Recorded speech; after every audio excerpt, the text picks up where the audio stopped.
Bingo. All right. How's it Here we going? are. Oh, it's great. Great, man. How are you doing? I'm fine, thanks. Good.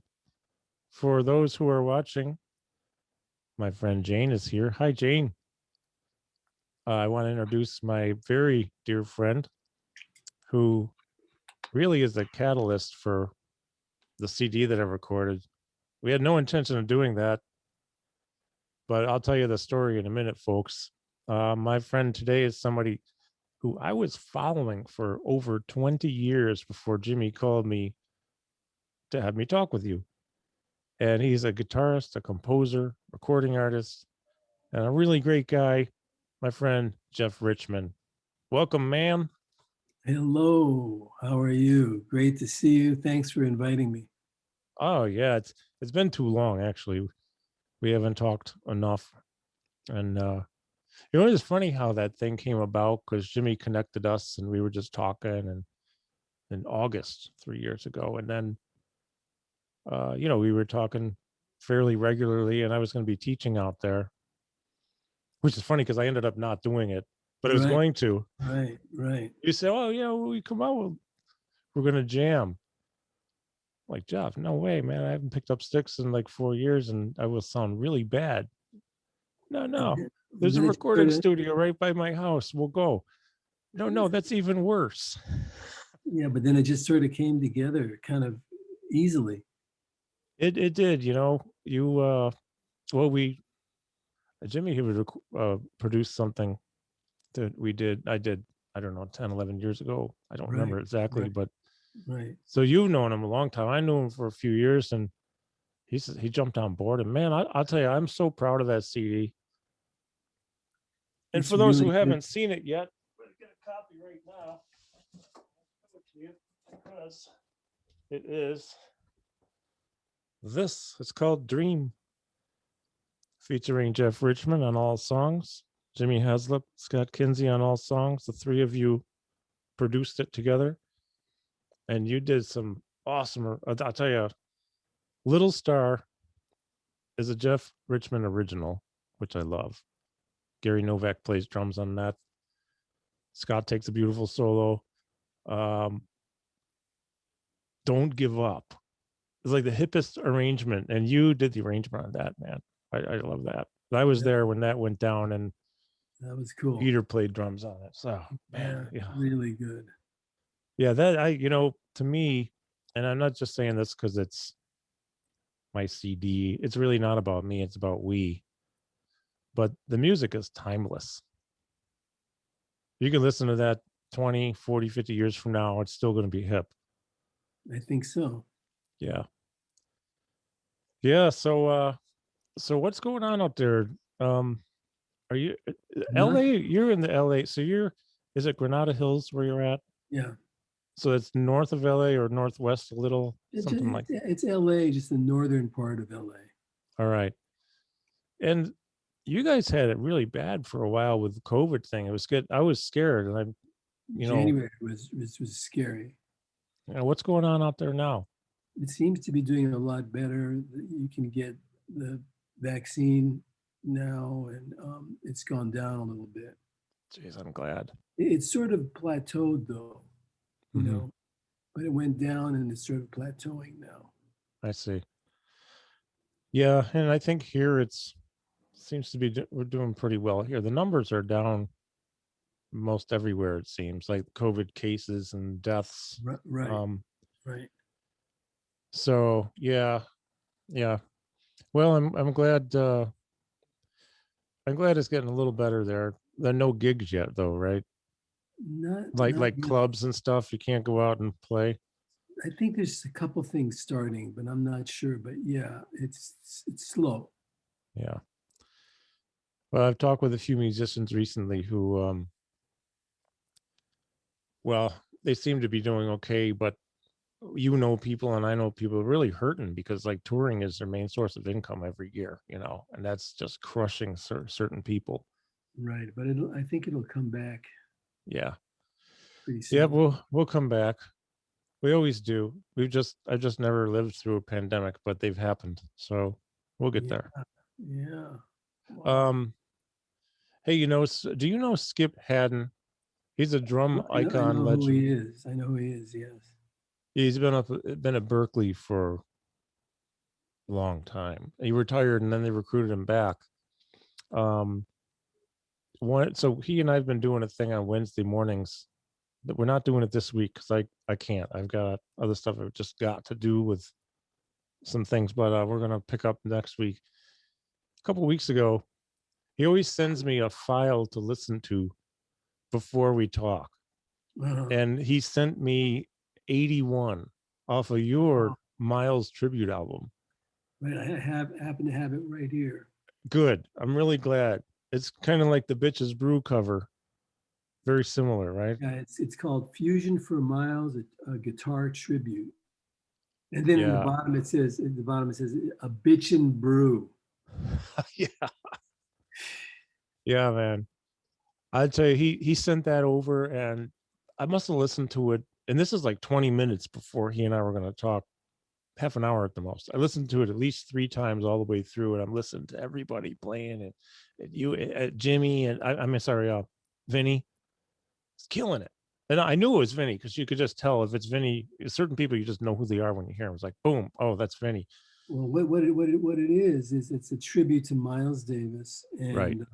and I did 6 tributes, but this is one of them, Mm-hmm. and it features like a great rhythm section: Vinny Colaiuta on drums, Alfonso Johnson on bass, Larry Goldings on organ, Oh wow. me on rhythm guitar, and I'll explain that in a minute, and then also Dave Liebman played sax. Oh, right. And the deal is that how many songs are there? 1, 2, 3, 4, 5, 6, 7, 8. There's 10 songs. Mm-hmm. And on every song, a guitar player is featured on it. Okay. And the guy who like hired me to do this, his name is Mike Varney. It's his record label. Mm-hmm. Um, I played on one song. I was featured on one song as well. And so I chose, it was really fun to do. It was a lot of work. It was stressful. But I chose 10 songs, Miles Davis songs, Yeah. and I arranged them. So I changed them up completely. They don't sound like, the Miles Davis original. I totally reorganized them. Yeah. Well, you're good at that. You do that in such a great way, like you did on my CD with "Don't Give Up." Right. It's, I arranged some of those I mean, tunes. Yeah, it's "Don't Give Up" when you hear it, but you've never heard it like that before because it's right. never been Because I done mean, like that. if you're gonna arrange something, why do it exactly how the original was? Yeah. That's you can't if it's a like don't give up. Why would you want to do the exact same thing again? No reason to. But what Yeah. I did is of the 10 tunes, I did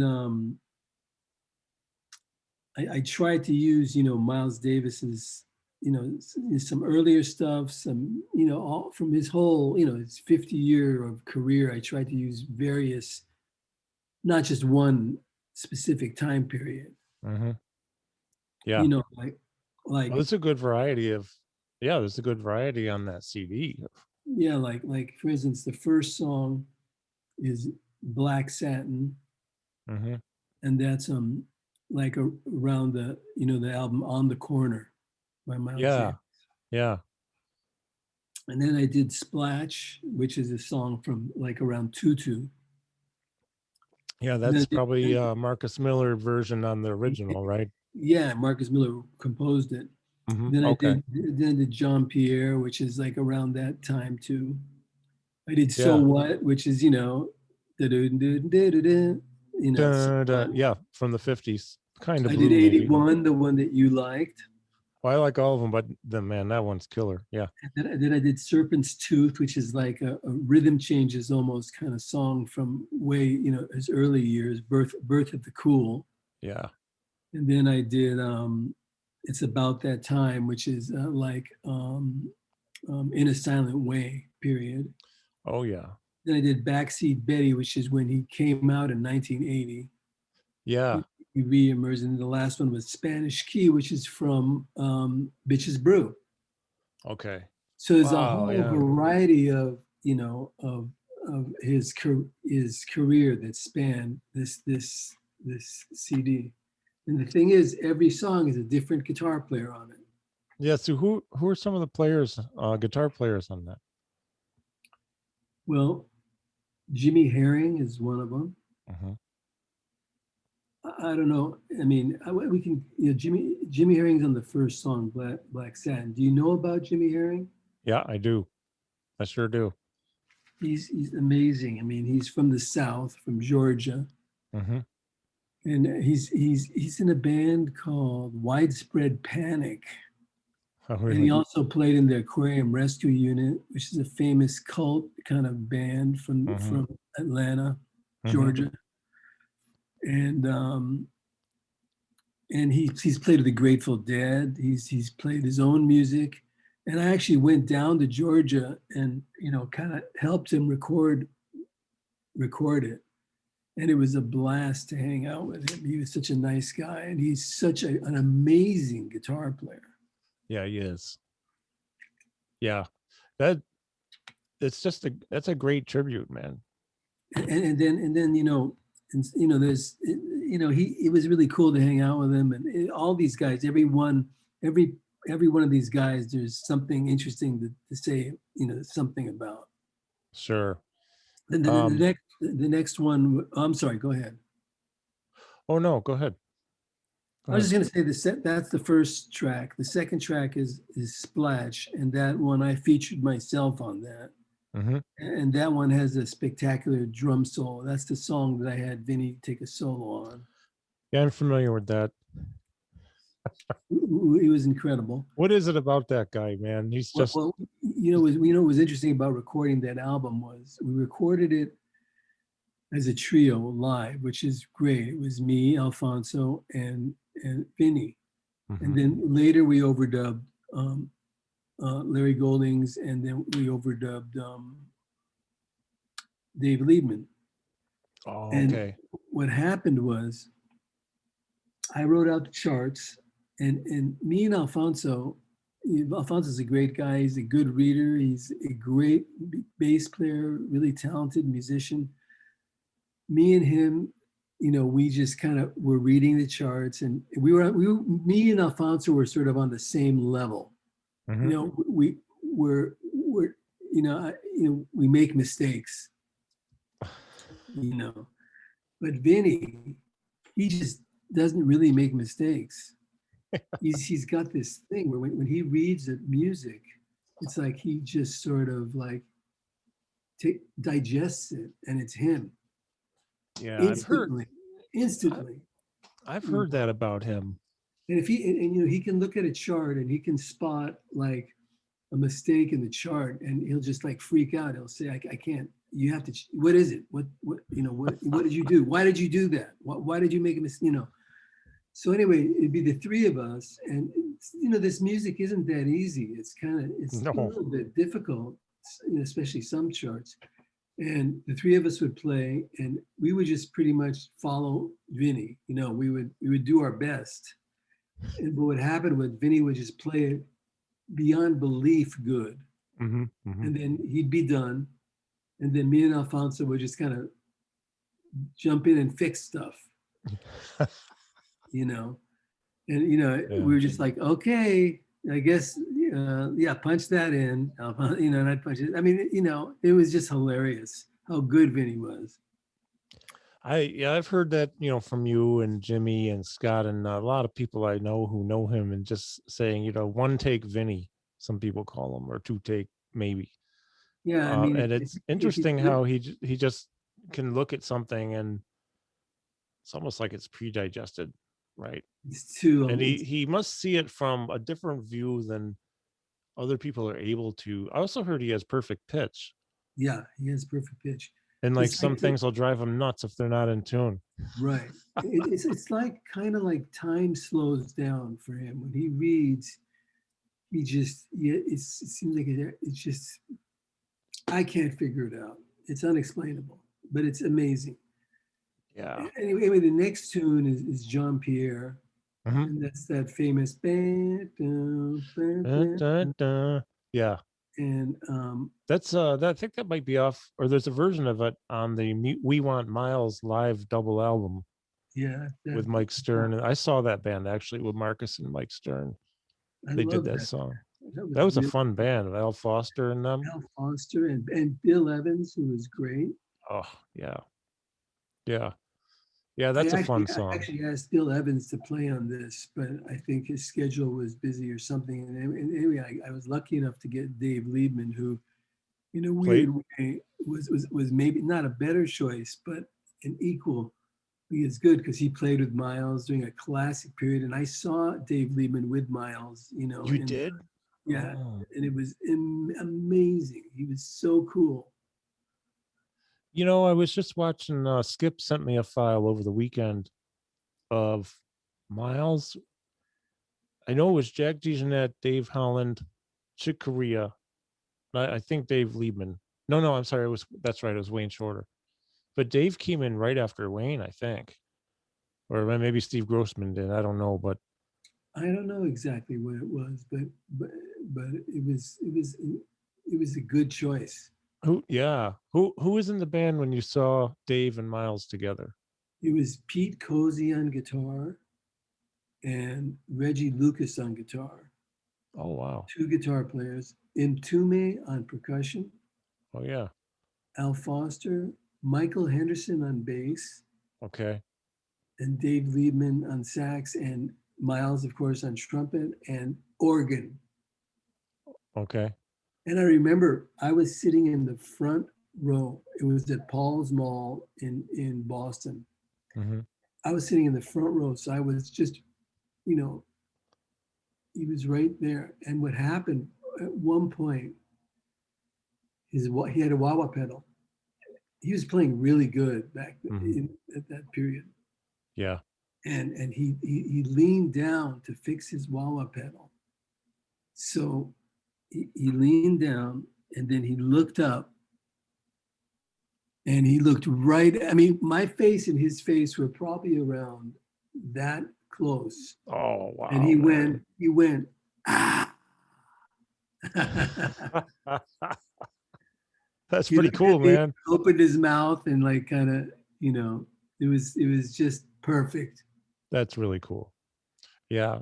That was a special period because that thing I saw that Skip sent was right around 1969 or so, maybe 70.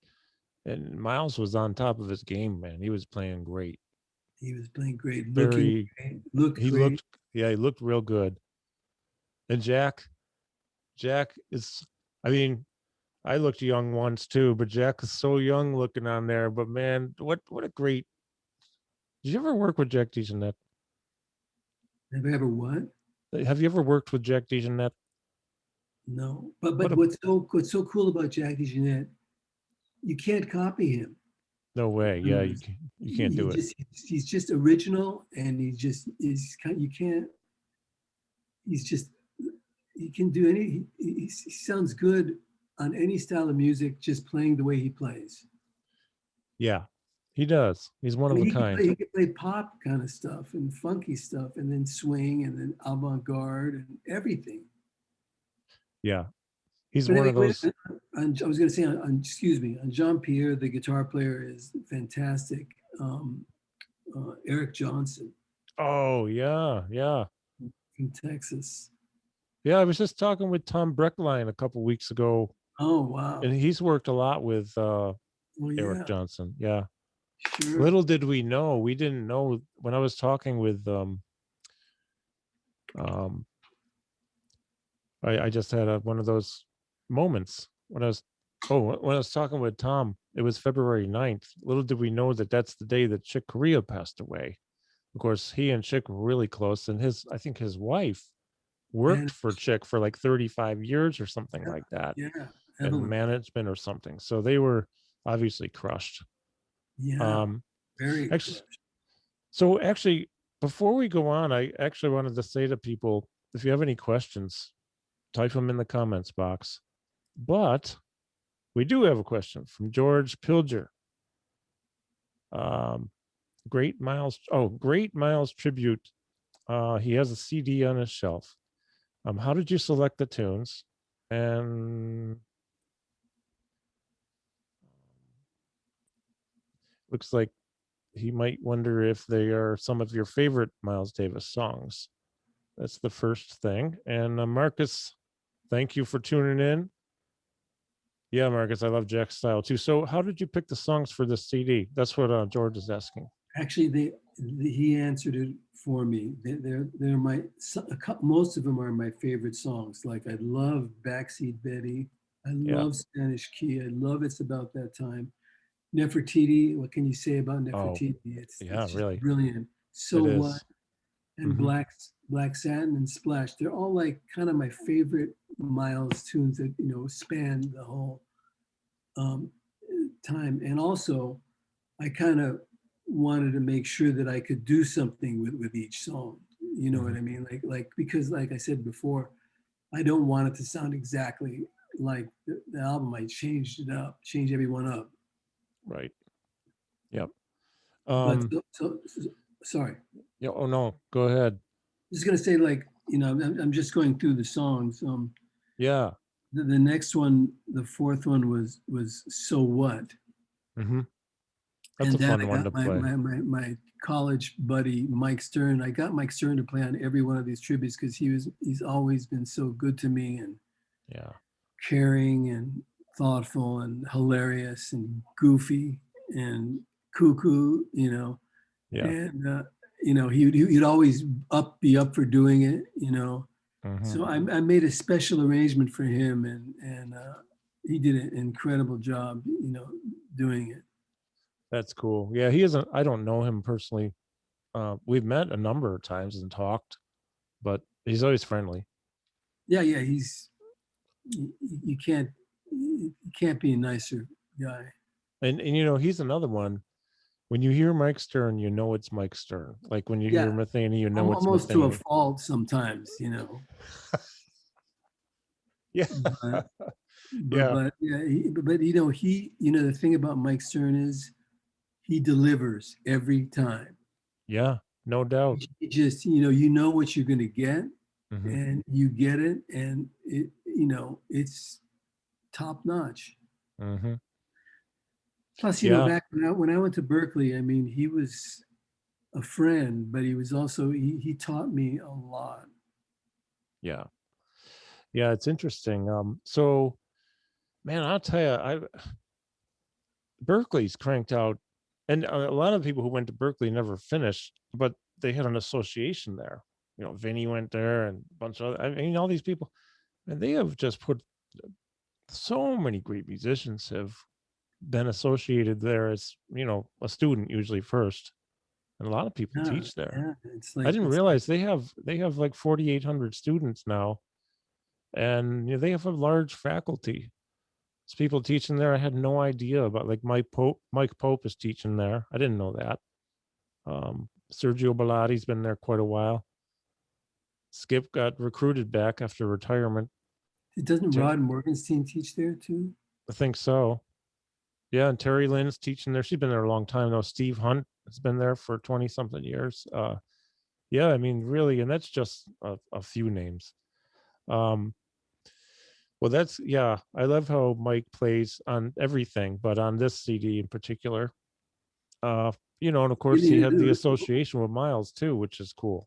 What was funny about when he played with Miles. What was Yeah, funny about So What? There's that riff, that riff. yeah, And what yeah. was so hilarious about Mike was he's playing and he's playing his butt off and he's soloing, and then it comes time to do and he couldn't do it. He'd go but it was just so cute. You know what I mean? Like he just kind of Sure. couldn't play the melody, That's and he funny. Yeah, finally did, of course. But he could do yeah, everything. yeah, I think you know what it was. It was the fingering, kind of the fingering of that was sort of not guitar friendly. yeah. I bet so. Yeah, But then the next song is Nefertiti, and this I got Bill Frisell to play on this, yeah. who also was a buddy of mine at Berkeley, and who's a real sweet guy. And he's like a kaleidoscope of colors and like Mm-hmm. and emotions. Mm-hmm. He played so good on this, as everybody else did, Vinny and everybody. But what he did is he had this backwards, he had a backwards delay. So he'd play a note, bang, and he had it so that the same note would come back at you backwards. So you'd go bang, now, bang, and it was Yeah, right, the right. delay was timed so that it was just haunting. I mean, it was perfect. He's another one, highly unique, one of a kind. You know it's him when you hear him.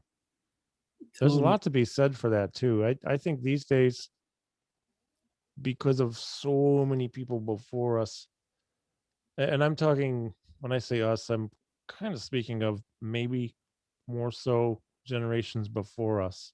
I mean, after us, younger. That, and sorry for the noise here. Brandy's a little restless, but she'll be okay. My puppy. So with just establishing and finding your own voice, I think it's becoming maybe more difficult because I know, I think I might have started to find my own voice to a slight degree. Um, Probably the last 2 years I was playing live gigs in clubs, because I'm a late bloomer. That's why. But I really tried to get into it and really just allow myself to say something that I would say instead Sure. of a vocabulary from 30 different, 50 different drummers, 100 different. And it's interesting. Actually, so you can answer this question whenever you want, Jeff, but Marcus um, has a question about Jeff. What drummers have you played with that really inspire you? You play with the Well, greatest of ever. besides Vinny, Yeah. Simon Vinny Phillips, Simon Phillips. Yeah. William Kennedy, amazing. Oh, yeah. Nice I, guy, too. I love Joel Taylor. Yes. Yeah. Um, Joel's a real deal, man. the, there's so many great drummers. Toss Panos is amazing. Oh, yeah. Um, there's Mark Ferber in New York. Mm-hmm. You might not know who he is, but he's brilliant. There's so Heard the many. name. Yeah. Not familiar with his playing, but I've heard the name. Yeah. He's great. I mean, there's so many great drummers, but that's just a handful that I just thought of, and Yeah. I'm sure I'm leaving out about 50. You know, but I was going to say, I'm just going through the songs here. The Yeah. next one Let's. is Mm-hmm. 81, Yeah. and that one has Bill Connors. Oh, yeah. It's like he vanished from the face of the earth. I always loved that guy. No matter what he played, I loved it. He played with Chick Corea on that one classic album. He did like one tour, and then he sort of, I don't know, he sort of freaked himself out or something happened and he sort of like quit or I don't know what happened, but I always loved his playing too. I really thought he was like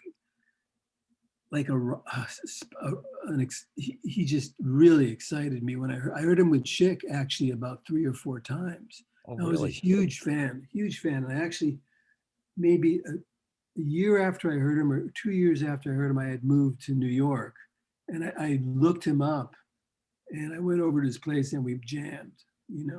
Wow, that's so cool. But he was hilarious. He was very quiet and very much like Bill Frisell, very quiet and mild mannered. He Mm-hmm. sort of giggled. He giggled a lot. Mm-hmm. One thing he did that was kind of funny was, and he played great. He played like he had a jazz guitar and he had really beautiful technique and very musical. But what was really funny about him was he kept getting softer and softer. You know what I mean? Like he'd be soloing and everything's great. And then I kind of noticed like, I can't hear him anymore. What happened? And I asked the engineer, are you turning him down? And then Bill said, no, I'm kind of turning myself down. I'm kind of want to be like the oboe. The oboe, turn up. It was really cute. You know what I mean? And he Wow. played really, really, really well. So I'm curious. You saw him with Chick Corea, Lenny White, the Hymn of the Seventh Galaxy album I type of saw I band, saw right? that about 3 times. Gosh, man, I tell you, I saw the band the year after he left with Al Di Meola, who was just beautiful. I've always Right, and loved Al's. I was friendly with El Demiola at that time, and then Yeah. he got the gig, and Hmm. that was incredible. And But the thing I was going to say about 81, since you mentioned it before, I just mhm, wanted to tell you about Dave Liebman. There was a couple of hard kind of changes on his solo. It was some altered chords, or I don't know what. And I started talking to Dave, like, okay, let me just explain to you. I was saying, Dave, let me explain to you what scales to use here. And it's just like by saying that, I completely put my foot in my mouth, because I'm telling Dave Liebman what scales to play. Who am I to do that? And he kind of just looked at me, and he just said, don't don't don't say anything. And he was really, by the way, very nice, very nice. And I knew him from before. mhm, So it wasn't like I stepped on his toe, but he just said, you don't have to tell me what to play, mhm, what scales to play. And he was right, because mhm. he played his butt off on that, just without me telling him anything in terms of the harmonic structure.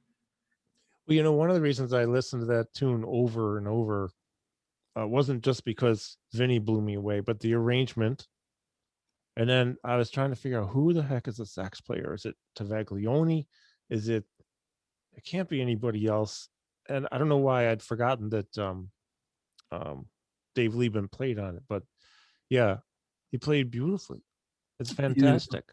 beautiful. It was so eloquent what he did. Yeah. And then the next song is Serpent's Tooth, and that is like kind of a bebop kind of Hmm. head. And believe it or not, I got Pat Martino, Yeah, who is like a legend. yeah, totally.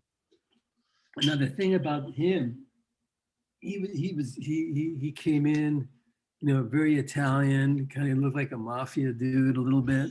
He was wearing a long, coat, very, um, I mean, I had met him before too. I mean, but and he was a very nice guy.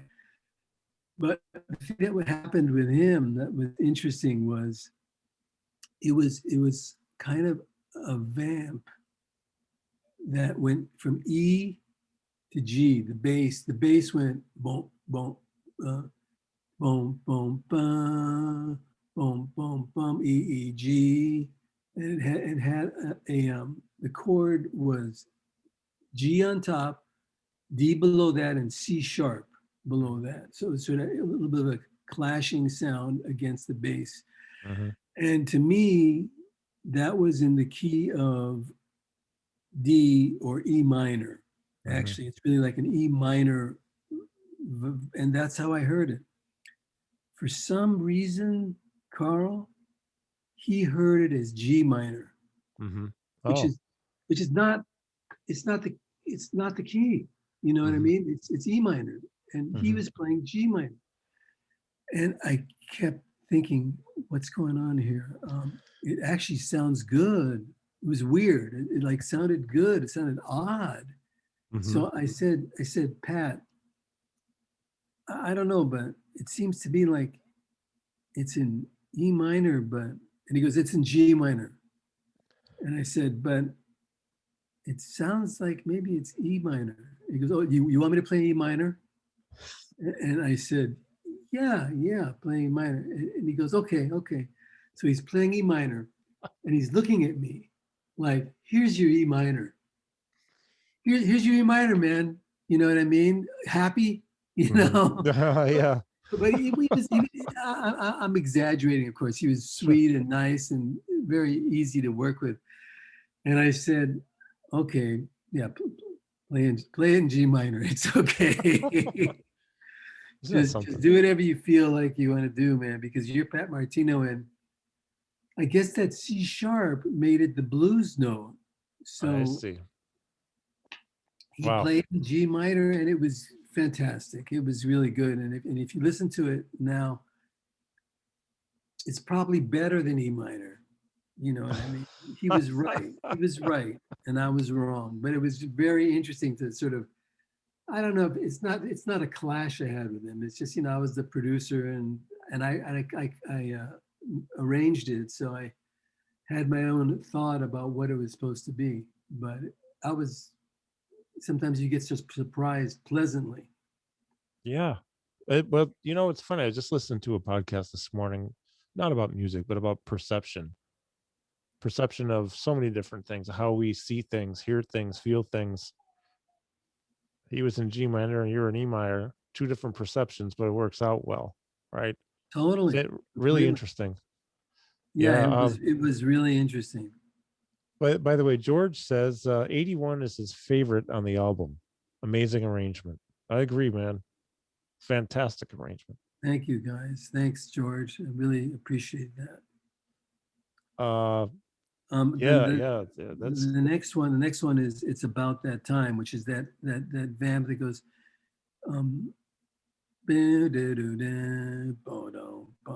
that famous riff.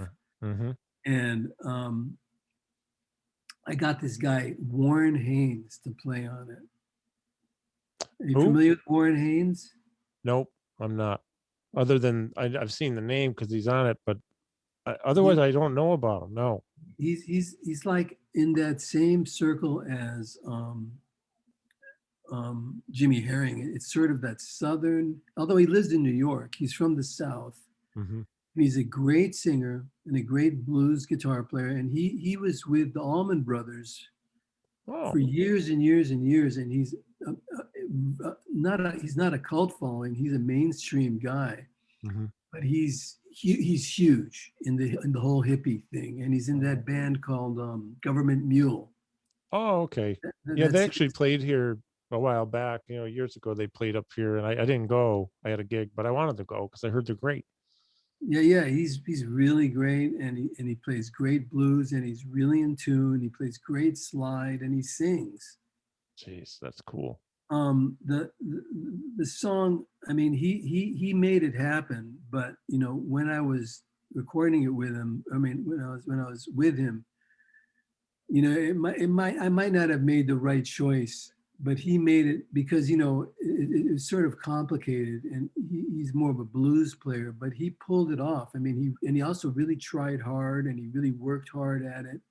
Yeah. In fact, I remember that day that he recorded, I somehow got food poisoning, and I was just lying on a couch the whole time, Oh man.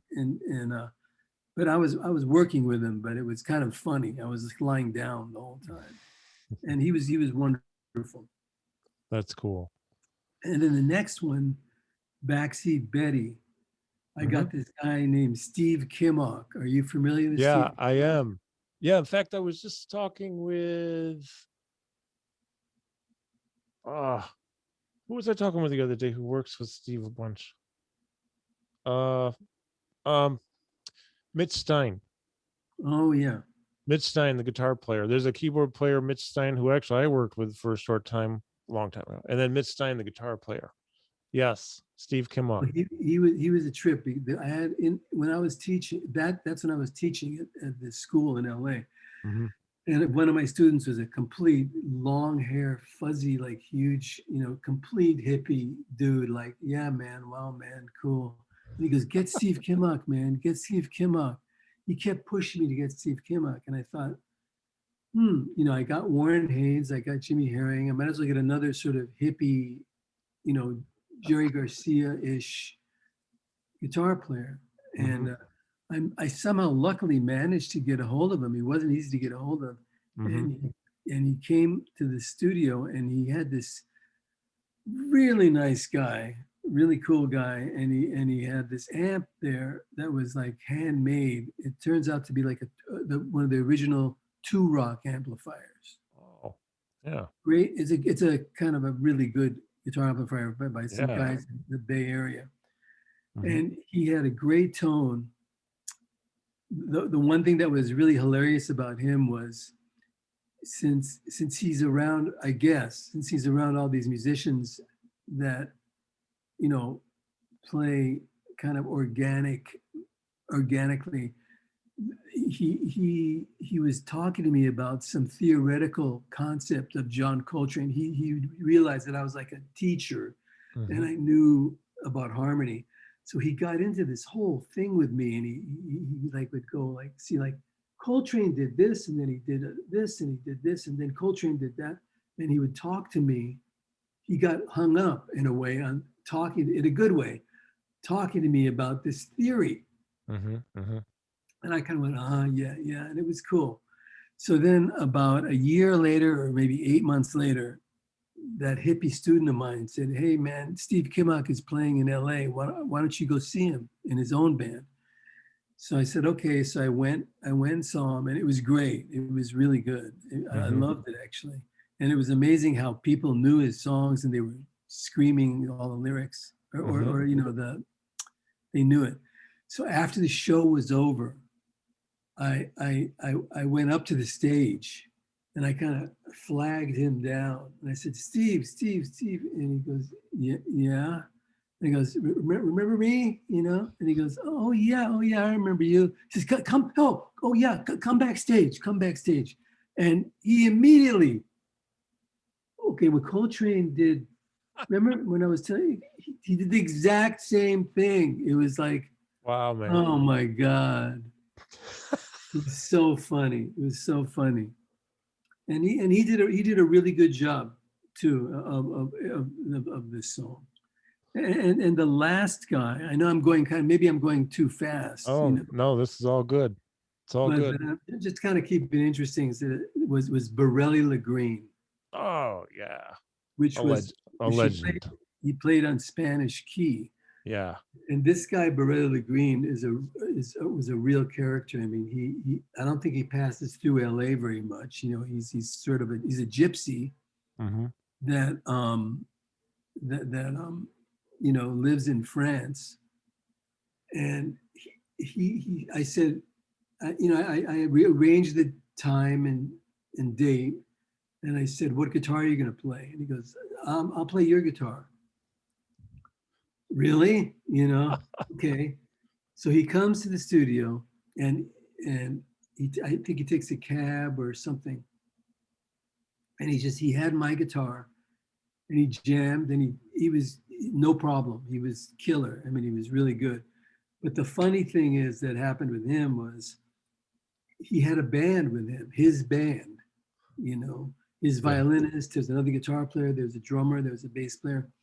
And they showed up at the studio Hmm. at the end.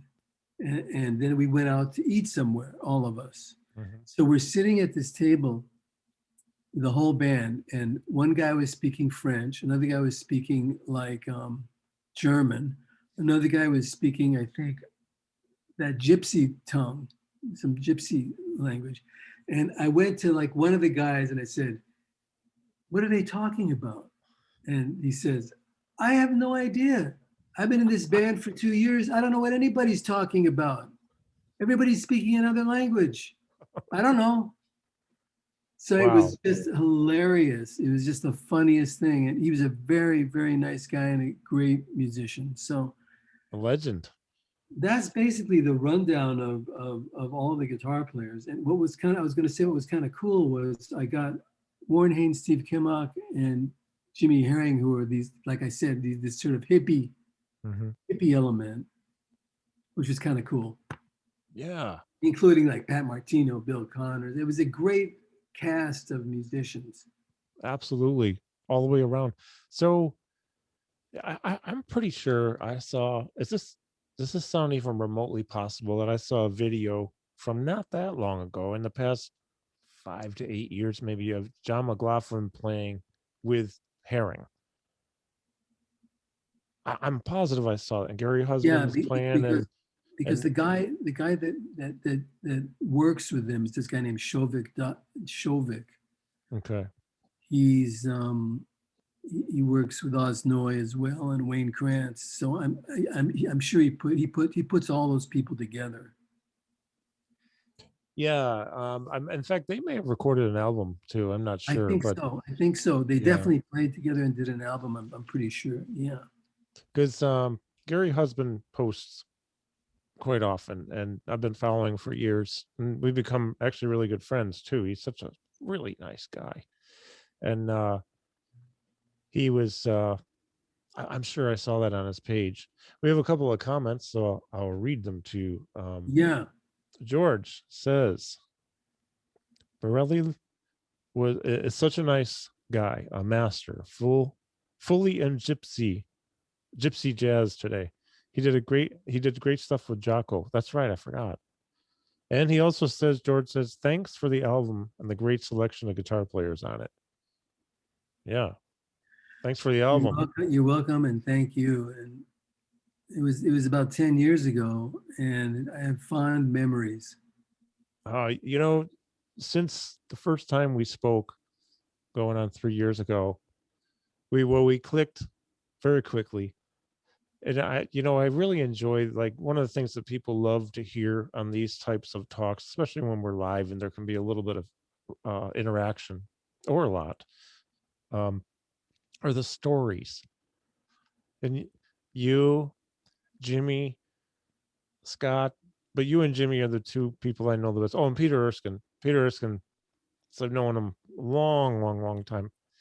You have so many stories. It's just so much fun to listen to some of these stories. And you're like, what went down in this recording session, or what went down on that gig, or just the hanging out stories. I really enjoy that, because to me it's a part of history that it's there, it happened, but we won't know about it unless somebody shares about it, you know? What's really great is, it's just like jazz. They just come up. You know what I mean? It's like unexpected. It's like, why would I ever think that, Pat Martino would think it was in G minor and not E minor, or why would Bill Connors want to be like an oboe player? Yeah. You know, every one of them has some kind of story. Yes. Yeah. So, I'm just curious on Bill Connors. George has a question here for you. So I will ask that question in a minute, George. So, like, where is that guy? I mean, I heard he lives in New York. I don't know, but it's like he vanished. And I really, really love Bill Connors. He put out some great solo stuff in the '80s and a little bit into the '90s, and in the ECM days with acoustic in the '70s. He did some beautiful stuff. And what's funny is not long ago, well, a year or two ago, I discovered on YouTube an audio recording of Return to Forever with Bill Connors, Mingo Lewis on percussion, and before Lenny White, it was Steve Gadd on drums. I And saw so the band with Steve Gadd you did? at the Jazz Workshop. Holy crap. Huh. Wow. Yeah, it was great. It was fantastic. Yeah, I don't know what happened. I mean, Bill Connors, I guess he's sort of a reclusive guy. Mm-hmm. Um, I think he's his own worst enemy. He's very maybe self-critical and very cautious. He did an album around that time that was really good, and also he did some 3 albums in a row on this small label that were really, really killer albums. I love the compositions. I've been a big fan of his, ever since I first saw him play with Chick Corea. So Yeah. I I don't have know. a couple from the '80s, like Step It with Dave Yeah, Weckl and those are great. Those are Tom. fantastic. That was actually Weckl before the Electric Band, before Chick, and Tom Kennedy, Dave's lifelong buddy on bass, who's a total badass. And there's another one after that, a couple of them after that, with Kim Plainfield on Yeah, drums. there's one called Double Up. Yeah.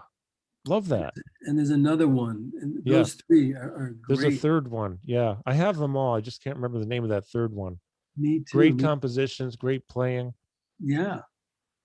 Question for Jeff. Okay, George has a question.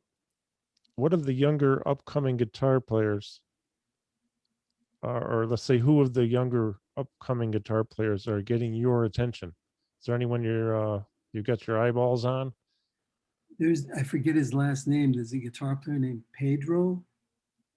Pedro Martins. That's his name. Pedro Martins. Mm-hmm. He's really good. He's in that Kurt Rosenwinkel club. Oh, They play yeah. together a lot. I Mm. love Mike Moreno. Okay, I've heard the name. Can't place them right now.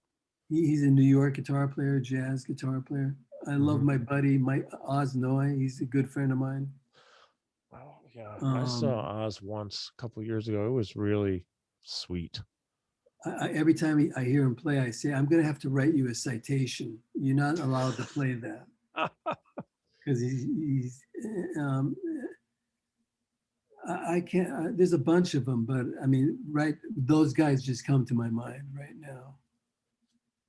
I saw, well, actually, it was 2 years ago. My last trip, believe it or not, my last trip to New York City was 2 years ago this month because we got done recording our stuff a couple of days ago, 2 years ago. I came home.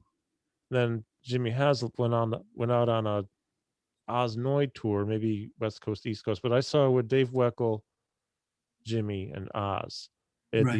the Iridium, like third week of March or something like that. And that's the last time I went to New York.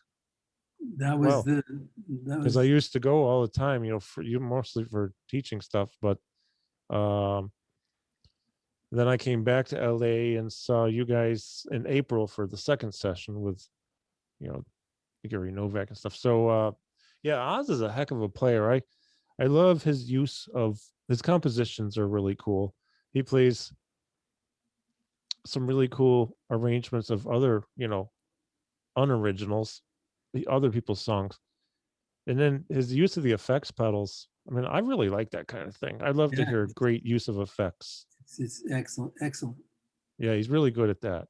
And unique too, not just like sounds you hear every day. These are the Oz sounds. I don't know anything about effects pedals except when I saw your effects pedal box. I want to take it home with me and experiment. because Osnoy, odd noise. yeah, yeah, yeah, yeah. Plus, he's just a fun guy to talk with.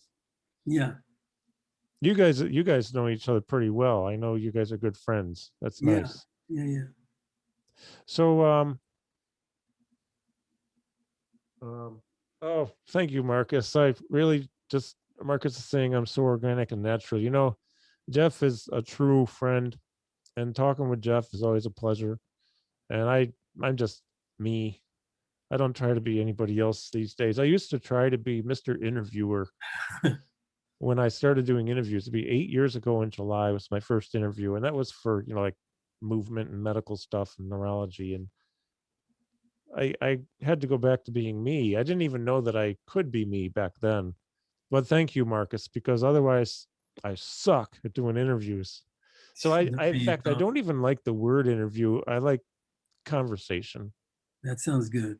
We're just talking. That's Yeah. better. Yeah. But thank you. Yeah. So I have a question. I'm curious about some of the other tribute stuff I've heard. Well, all of them. They got Weather Report, um, Mahavishnu. Was I it didn't do Mahavishnu? I didn't do weather report. You didn't. Oh, you didn't do that. I'm sorry. I don't know. I'm thinking of the Mahavishnu one. Yeah, I love that. When did you do that one? same time. Okay. Yeah. Of course, that was one of my favorite bands of all time too. Yeah, that was the whole another experience. Did you ever see the lineup with Billy Cobham, Jan Hammer? Yeah, in fact, I heard them at the Whiskey A Go Go on one of their first tours. Is that in Vegas? No, Whiskey A Go Go's on the sun on this. Well, I don't know if it's there anymore, but it's on the Sunset Strip in Hollywood, Oh, that's West LA. Hollywood. It's a small club. Oh I yeah. saw them on their like first or second tour, Oh wow. and it was just like mind-bogglingly incredible. I've heard that. I didn't learn about that band until a year after they came here and played up at the university. They did an outdoor show. It was packed. And there's actually that whole concert is on YouTube from Syracuse, New Wow, York, wow, 1972 or 3. Yeah. wow, And a incredible. friend of mine, Mark Hoffman, if you see this, Mark, I hope you're doing well. Really great, especially blues guitar, but great guitarist all around and great vocalist as well. So he said that they got done playing like after 2.5 hours or something. And Cavum is, he's a beast. He's just lean and, working out, and uh his physique was real incredible. His power, the sound he got out of the drums. The stage was, like 3 feet high off the ground at least. And they came back in for an encore after, just completely blowing everybody's minds. Cobham just does like a big box jump, like whoop, and he lands on the stage, goes over like he's all fresh and ready to rock and roll again.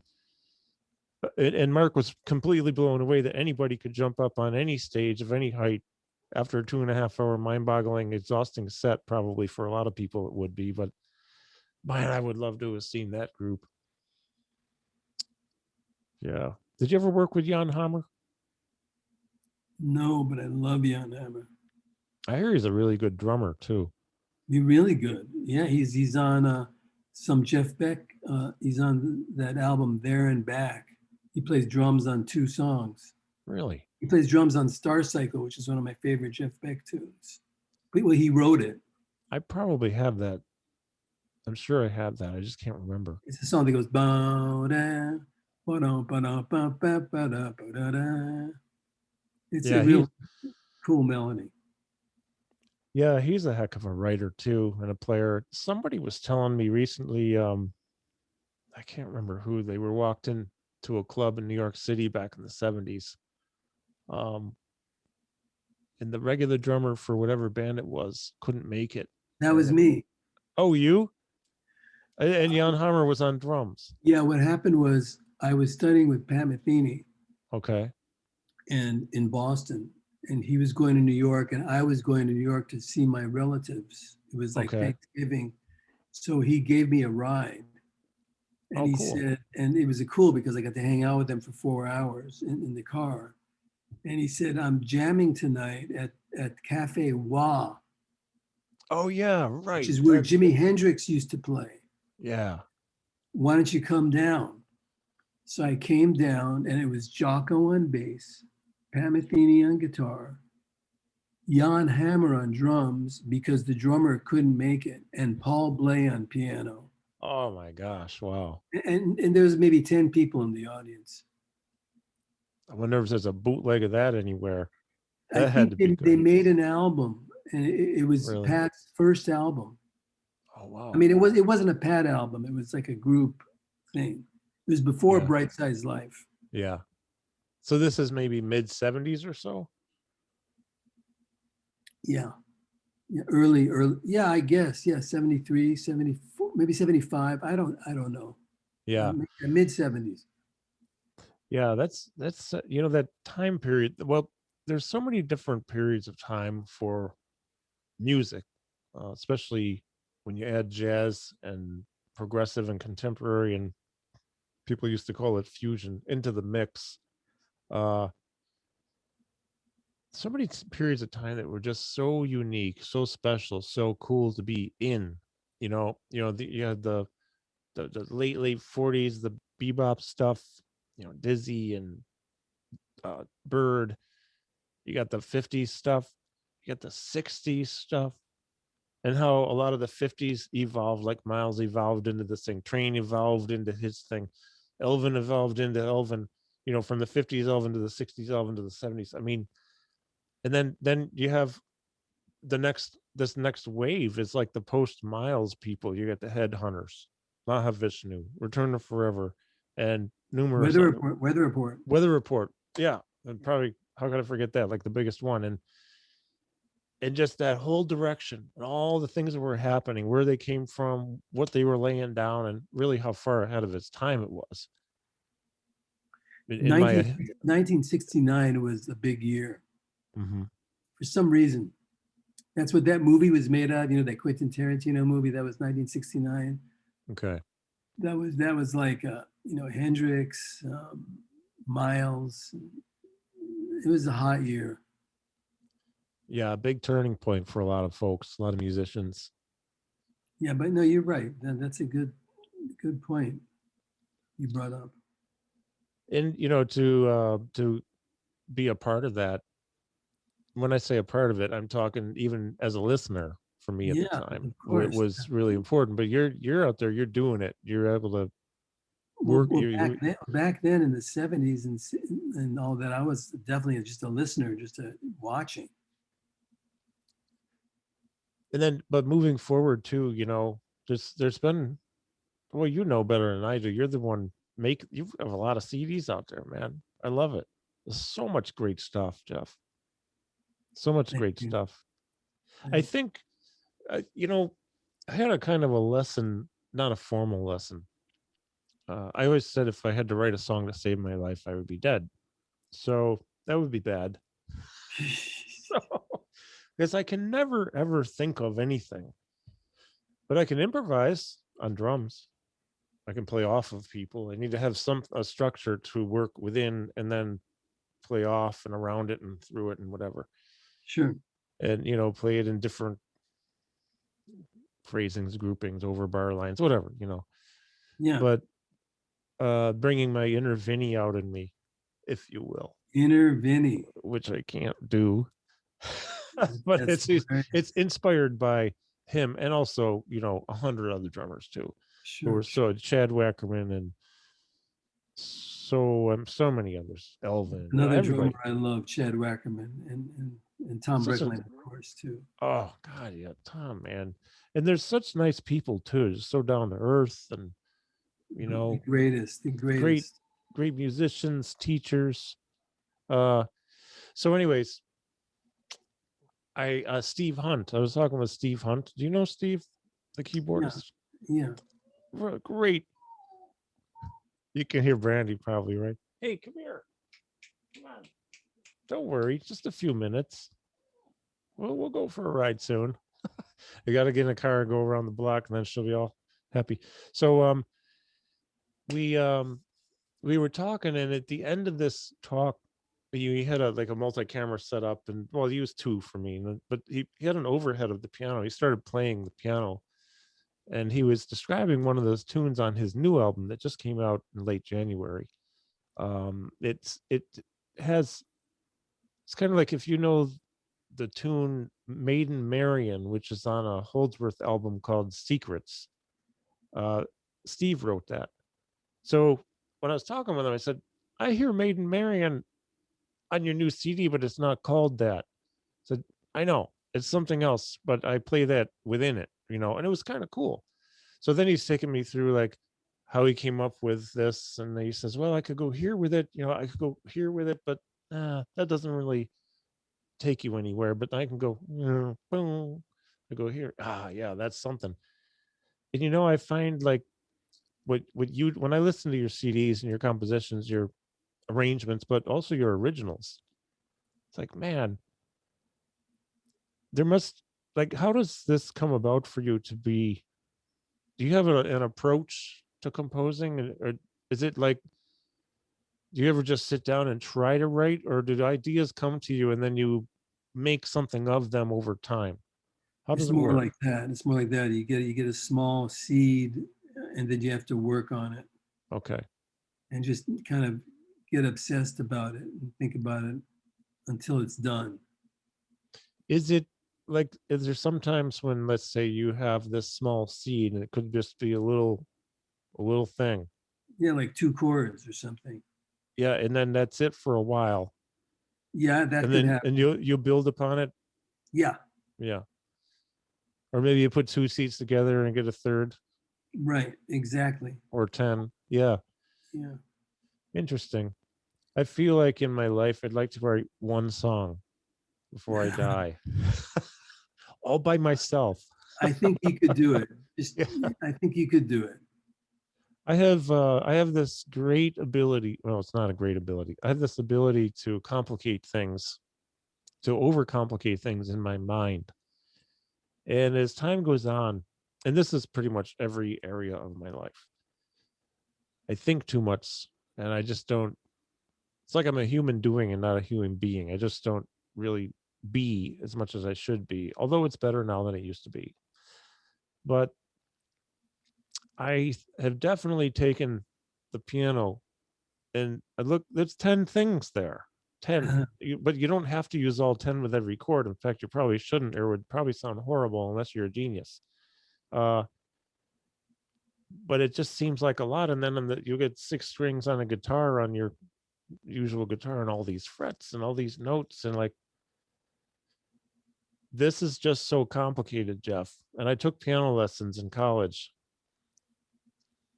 and I had to just play Bach etudes because that's all we were required to play. And that was hard enough. But I'm feeling like I need to take a step forward and learn more about the theory that I've forgotten about.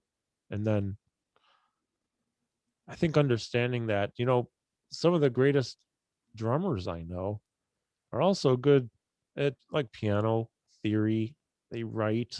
That's true. They That's may true. not even read music really well, but they can still play other instruments. Right. Even Dennis Chambers is practicing piano and bass right now in the pandemic.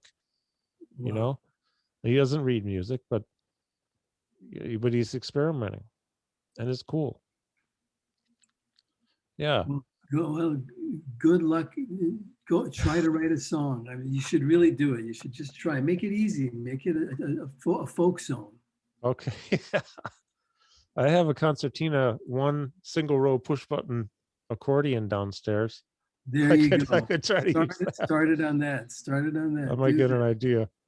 Uh, so you, do you mind mentioning the other tribute CDs though, because they're all so good?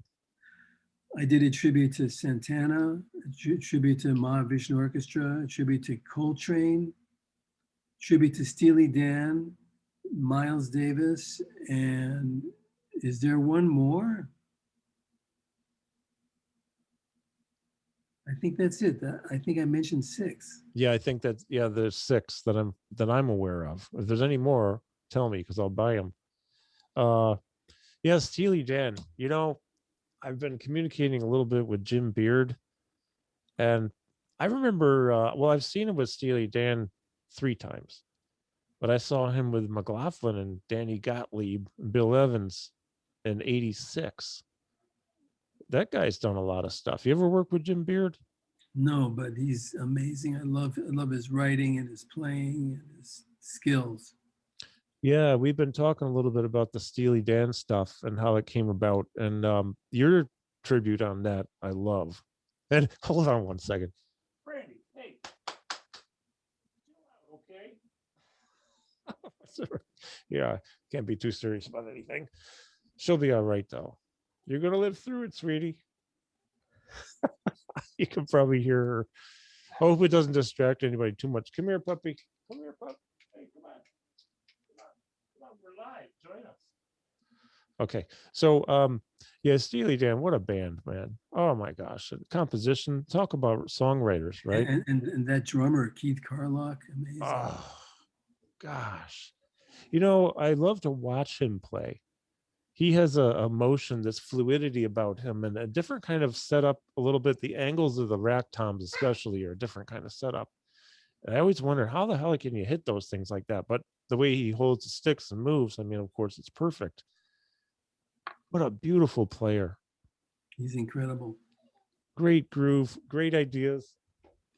If I shut the door, she'll be able to No, open you should take her for a spin. it. We'll get there. She'll be okay. I'm sorry she's whining a little. I had her out for a while, and apparently she wants more. So, well, yeah. So, if there are any other questions here, folks, type away. Marcus says, Marcus mentioned Steely Dan. Yeah. Do you have his tribute album, Marcus, the Steely Dan tribute. It's really good. Music today doesn't at all measure up to the late 60s and 70s. I would agree with you there, generally speaking. Yeah. Uh, but that's why we need you, Jeff. We need you putting stuff out there more. Yes, I will. Good. Good. I'm so Thank sorry you. Brandy's doing her thing right now. No, no, go.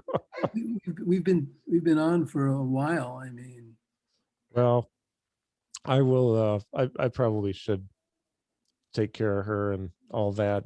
I really am glad because I wanted to talk about this tribute to Miles that you did. Here we are. There we are, sweetie. Yeah, have a seat. Have a thanks seat. for asking me. It's been really fun to relive this Folks, and to think about it and to tell you what I remember. this is Brandy, and Hey, she wants Brandy. attention. She's a 13-year-old that acts like a 2-year-old. She wants attention enough. I'm petting her. It's totally cool. Well, that is another thing too. It's like well, I've only recorded one CD that's really my own thing. And of course, I'll never forget it because it was such a unique and wonderful experience. And there are emotions that come back when I think about the times we had, even just going out and eating at the first place you and I ever went to, the first day I was in town. We weren't recording that day. And, but we went up, we hung out, we ate food, we went to your place and hung out. We had that Thai food Yeah, that Scott likes so much. that was Uh, great. Boy, that's a good place. And Jimmy and all four of us went out there one night, going to Scott's house and hear Right. him blow our minds with some of the stuff that he And did. remember we went to Jeff Beal's house? Oh, yes. Oh my gosh, it's just, and he is such a gracious gentleman and such a huge talent writing movie soundtracks and the music for all these TV shows. And he and I were just emailing recently because I wanted to have him join me as a guest. He might do it later this month, but he has like music deadlines he has to get done for these TV shows or whatever he's working on. And I mean, that was just such a treat. Both of those trips were, I have a lot of documentation of that photo and video wise, but the memories that go along with it are the best thing. And the friendships made, it's just amazing. No, So feelings mutual. there was a beautiful Uh, project for good cause, great people, great music. I really know it's great. my CD and I'm saying it's great. That's because I you know that. guys are on it. That's why. No, it's great because you put it together. Well, I couldn't have done it without all of you. Thank you. You, Scott, and Jimmy. You're the driving force behind this thing. I'm just the guy who showed up with an idea. Well, the idea really, it was you. You gave me the idea, though. You planted those seeds. And I'm really glad you did because Jimmy was all on board. Oh, yeah, man, let's do it. And then we did it and we booked. And Paul Tavener, there's another guy for you. What a great guy. Great He's guy. so for those who don't know, Big City Recording Studios, I think, or Big City Records. He owns a studio in Granada Hills. And, he's recorded so much stuff, the best of the best, and really talented engineer. Um, he just knows how to do stuff. The drums he provided were beautiful. He's a good drummer. Yeah, he is a good drummer. So I I'd love to talk about some of the other stuff too that you've done. More stories from Jeff coming soon, folks. I hope. Sounds fantastic. Thank you. Hey, by the way, because she seems to be calm for a minute. How are you doing on that writing stuff about stories? I stopped for a while, but I'm going to continue. Because that would be a real cool thing to share. Yeah, I've got about 15 or 16 of them. I'm going to start it up again.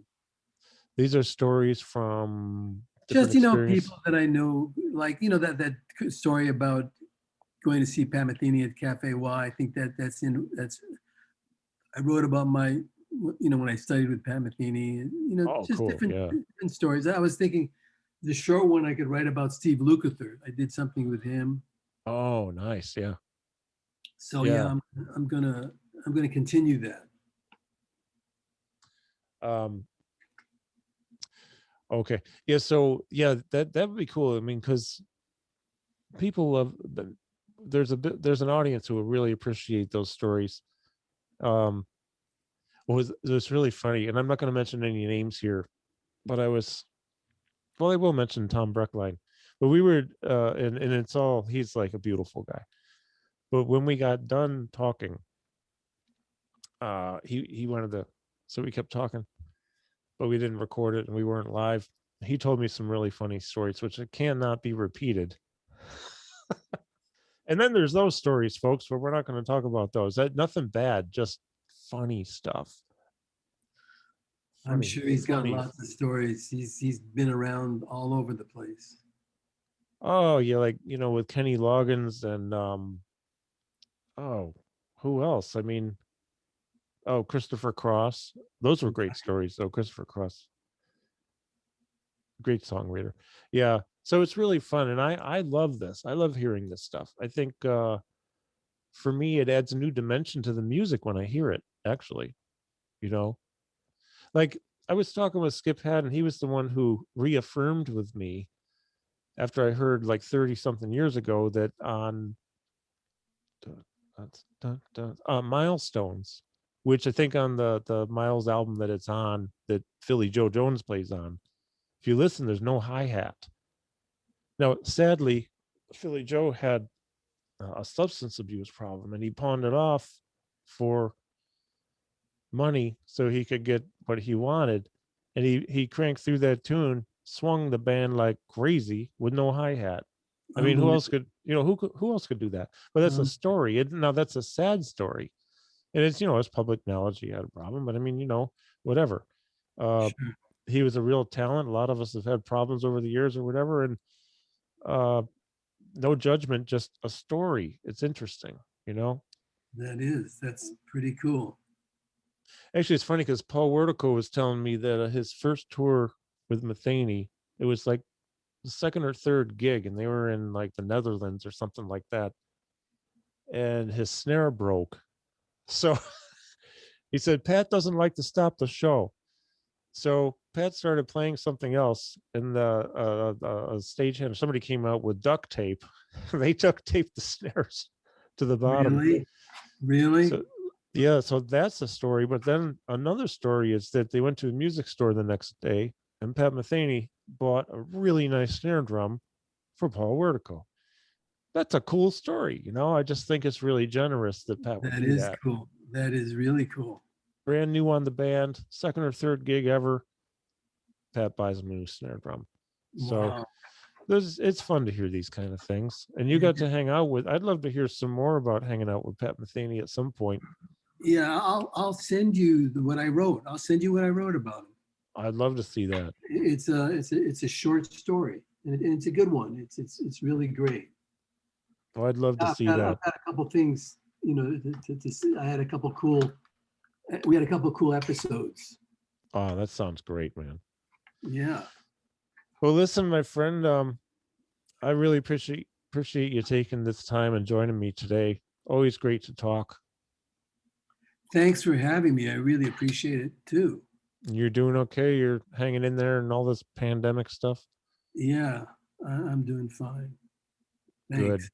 Good. Well, we'll stay in touch, and at some point when I'm vaccinated and the world is safer place to fly in, I'll come out and hang out. That will be great. I'm looking forward to that day, surely. Well, it's funny, this gentleman who was involved in getting our CD to market, bring it to the finish line, Tony Marzullo, one of Jimmy's friends. He really wanted to team up with me and go out last June just so we could go to the Baked Potato and see Scott. Wow. And of course, if we had done that, that would have been great. If we had done that, we would have hung for 3-4 days. And that would have been one of my favorite drummers also that I forgot to mention, Gergo Burlai. Oh, yeah. Oh, you know what it was? It was a CD release party. That's what it was. A release party for Scott's Lowenas, which is zonal spelled backwards. Right. Yeah, right. That's a great album. Oh my God. That great bass player. Oh my God. Oh, Hadrian. Yeah. Hadrian, oh, yeah. Yeah. Such incredible music out there. Yeah. So he had talked about doing that, and of course it didn't happen, but it'd be fun to come out and hang out, and I have ideas for another recording in my head Well, sometime down the road. let's keep in touch, and thanks for having me. I really appreciate talking about. I really love talking about it. I'm glad, and we like to hear about it too. So I'm going to say thank you to everyone who was watching. Appreciate the interaction and the questions. And again, mi hermano de otra madre, my brother from another mother, Jeff Richman. Thanks, my friend. Thank you very And much. I'll be in touch with you soon, okay? I'll give you a call next week and we'll catch up Deal. more. Deal. Cool. All right, buddy. Take care. We'll talk soon. Talk to you soon. Thanks, Carl. All right. Bye bye. Bye bye.